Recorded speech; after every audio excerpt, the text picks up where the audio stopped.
Hi, this is Simon with Trade and Perform Coaching, going over the trade review for Thursday, the 24th of April. And man, it was a pretty damn crazy day, actually. So, going into the day, first of all, I do this purely for educational purposes. The goal of the video is to help traders go from being struggling, break-even traders or losing traders to consistent, profitable traders. And that's a challenge for a lot of people. Trading is deceiving because it looks so easy going backwards, and so very hard moving forward. And so, what my goal is every day is for myself, is to find areas where I have high odds of making a profit and very low odds of losing money. So I will post the market preview right below this video, so you can look at where I was trying to trade or where I wanted to trade. But this morning, if you look at this chart prior to, if we get rid of it, this is kind of what we were looking at this morning. And this was, here was Globex high, and this was Globex low, and Globex low was right in a support zone. We had 1880 to 1882.50 now was also a support and resistance zone. Now, I had mentioned in the morning 1882.50. Okay, so the reason I want to show you is what it looked like before the open, which you can go back and see the video, or what it looked like and what it looked like afterwards. So when I was dealing with the chart, when it looked like this, okay, we were trading this morning right in here in this 1882.50 when I started the market preview. And by the time I was done, we were trading down here at this 1877, right? And two things that I noticed. I said, first of all, above 1882.50, I was concerned about the market's possibility of driving higher, and in both directions. I was concerned about an open drive lower and an open drive higher. So I made a strategic decision at that point. Okay, so the way I trade is I use large concentrated positions, and I have to have a very high ability to have a consistent win rate and be able to concentrate a lot of contracts relative to my trading size, right? And be very, very confident of my ability to get in and out of that without a loss, okay? So that means I eliminate a lot of areas or miss trades on occasion because I get too pinpoint focused on my entry. The reason I do that is because losses really, really hurt me, okay? And I try to maintain a 70% or better win rate, which that sounds awesome, but a lot of times that means I end up with days where I don't have that many trades. Now, I'm trading 2 or 3 markets at the same time, and so that compensates. But the easiest place I have to teach how to become a good trader and how to trade well is through ES, followed by using the NQ market. So my number one concern coming into the market was the open drive higher, open drive lower. That being said, the first place I was looking to short out of the gate would have been this 1890-92 area, followed by the 95.50 to 97.50, and I wanted tick divergence in either area. I was concerned about the 85 to 87 area. Needless to say, this did not become an issue, so we can just move on from it. On the downside, where I said I wanted to take a trade, I said I was cautious on everything all the way down to this 1863.25. Okay, now I had no idea we were going to open up and drive lower. I think anyone who said that, who is a day trader, I only know one person, that was a guy named Bama Trader, who said he'd be pitting on a fade if we opened near 82.50, and he did a great job with it. I'm sure there's a few other people out there who did, but for me, I just wasn't clear on which way we were going to drive, and we've had an abundance of open drives higher and lower. They tend to cause a lot of damage to trading accounts. I tend to try to recently sidestep those, and that's exactly what I did. I simply sidestepped it. So if you look, however, several trades still set up through the course of the day, and I want to show you this. So I had some of my traders, again, what I present in that meeting is the most conservative version of my trade plan, and so I had a few traders take the trade this morning. First of all, and congratulations to everyone who avoided not getting run over. I don't think I had a single trading coaching client who got hit in any of this. I don't think I had anyone who shorted it. I had one person who tried to short the 1878 3/4 didn't get filled, but not one person got smoked all the way down. And I think the reason for that was because I put my target right here. I had good reason for it. That's the first place where we had decent structure. And, you know, just a little bit more of a push, and I would have had a fantastic trade on the day. That's cool with me missing that trade, because that means that I am placing my trades in areas where it's very difficult for someone else to take my money and very easy for me to take their money. And even if I didn't get a trade today, I know if I follow that process day after day, the times that I do get a trade, it'll allow me to have large position size and crush it when I do get hit, and in the meantime avoid taking very many, if any, losses in the process of searching for that area. The next area that, okay, so I want to show y'all. So first of all, I fell short of this by 2 ticks. I had a decision to make as to where to put this zone. This was an open gap. It was an open gap without a lot of structure, and I think actually tomorrow, if we have any downside, that will pass through this and probably closer to this 1861 1/4 area. We'll find some support, some responsive buyers the first time in. Okay, the next place where I took a short and I put this out was at this 1872. I suppose I could have been a little bit more specific in entering at this 1872 3/4.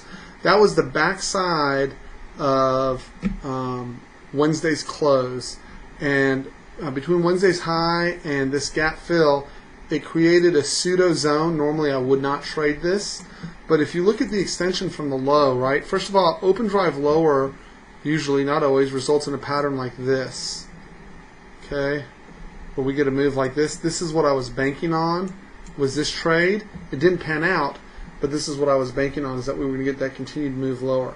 Didn't work. That's cool, no problem. I took the trade at 1872, scaled a quarter of it at 1870, and then I took a stop on the balance at 1873 even. Originally my stop was 5 points. I was concerned that I could get run back just into this area before rotating lower. So I traded half size. So I did a couple of things to adjust for the volatility in the market. The first thing I did was I traded half size.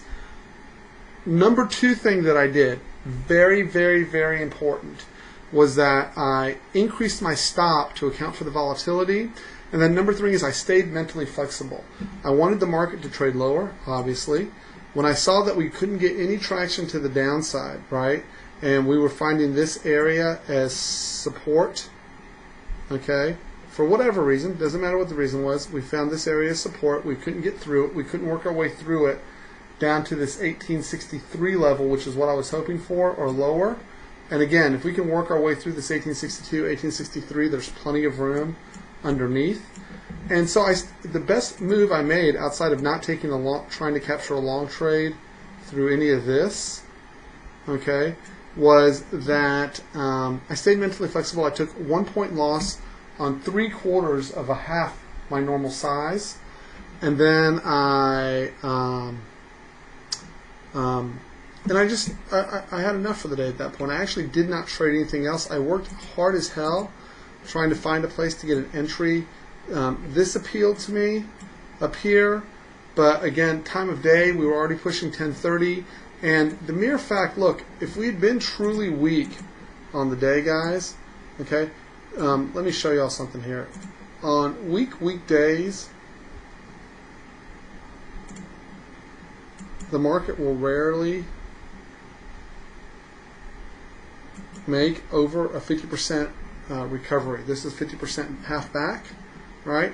We found some responsive sellers, but once we cleared above, once we came back up above, I knew that the trade was pretty much toast. At that point, the weakness wasn't there. We should have gotten follow through to the downside if we were truly weak, right? I've heard all kinds of conspiracy theories at this point, that some hedge fund got caught short Apple. They had to liquidate their other tech positions to cover the margin call that they were facing. I've heard all kinds of stuff.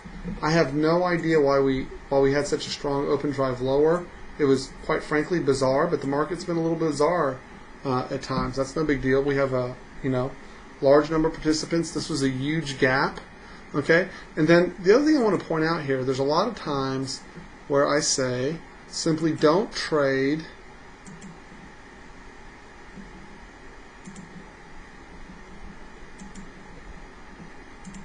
don't trade the half gap, or I'm cautious with the half gap, right? Or even the gap fill.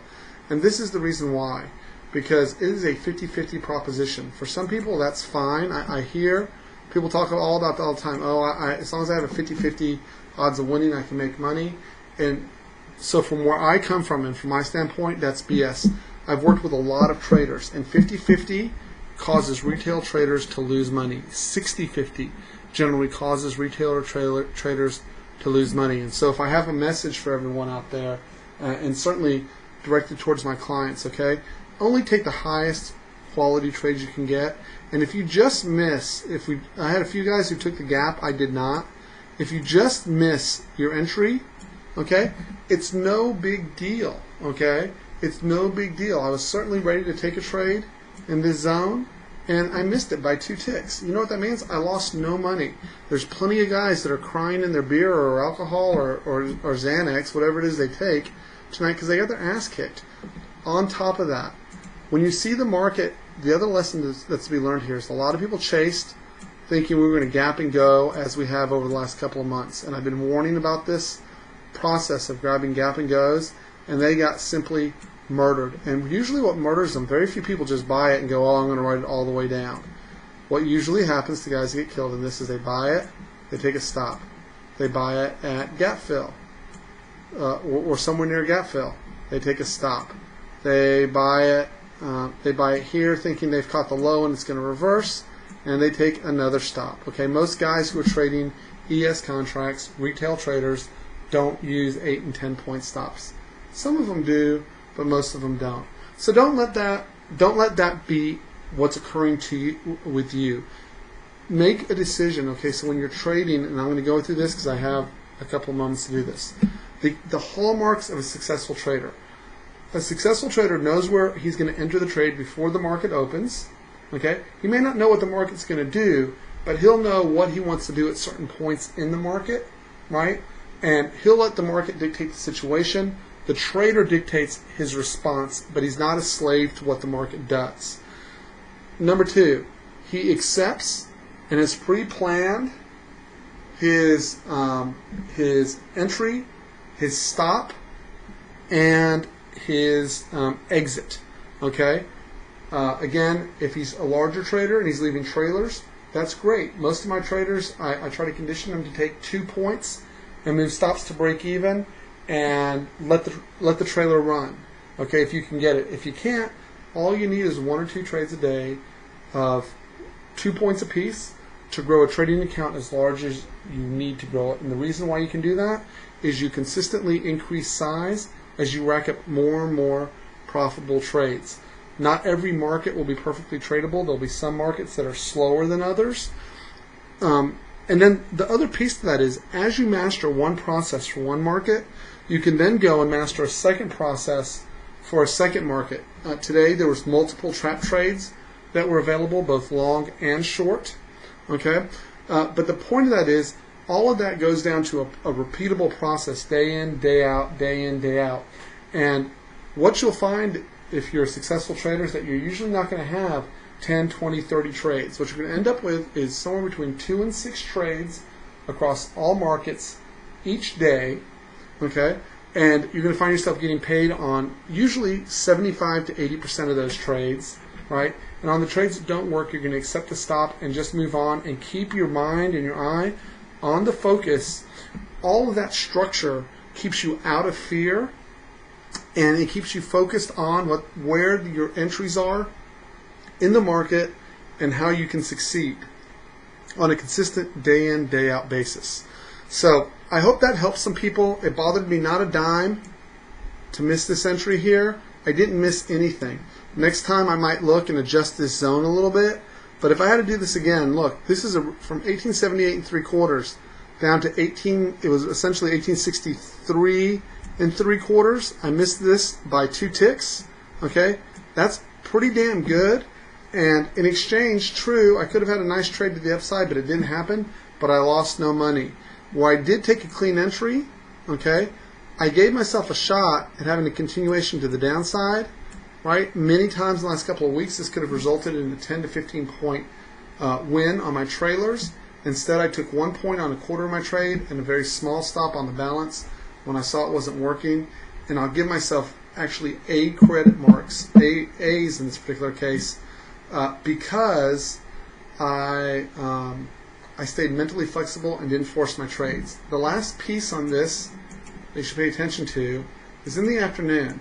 Afternoons are harder. We balanced all afternoon. This is indicative. We did have a bit of a bizarre move here where we actually got a negative 1,000 tick here. I do not know why or what happened on this particular move. Perhaps a piece of news came out and I wasn't cognizant or aware of it. I generally don't watch the news.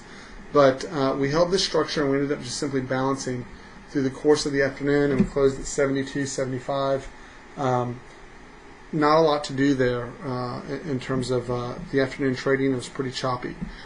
Additionally, if you look really quickly at NQ, if I can pull this up. Oh, maybe I can't. There we go. And that's a really big picture. Look, if we look at the 5 minutes on NQ, okay, NQ was really strong. Not going to go into all the structure issues that were here, but look, guys got just killified up here. I don't know what was going on in tech.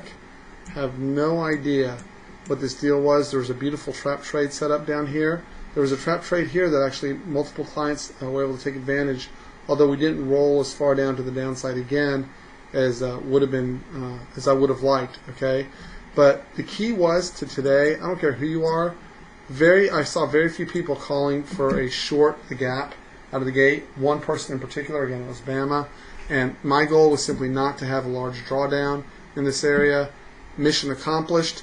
And again, if you simply waited till after the first hour was completed today, the trading became much easier with a balanced range. Balanced ranges are typified by false breaks to the upside and false breaks to the downside, with moves that are easiest back to the middle. So I hope I helped that helped everybody. My name is Simon. I'm a Trade and Perform Coaching. I'm going to try to get these trade reviews going more often. I've slacked off a bit just because I've had a lot going on with a larger than normal number of coaching clients. So anyways, I hope this helped out, guys. Join me tomorrow morning, 7:45 a.m. Let's try to have a great Friday. Remember, no one trade matters, no one day matters, unless you make it that way, unless you have such a big drawdown that it matters. Otherwise, there's always another trade, there's always another opportunity. Y'all have a great night, and again, I hope everyone did well. Talk to y'all soon.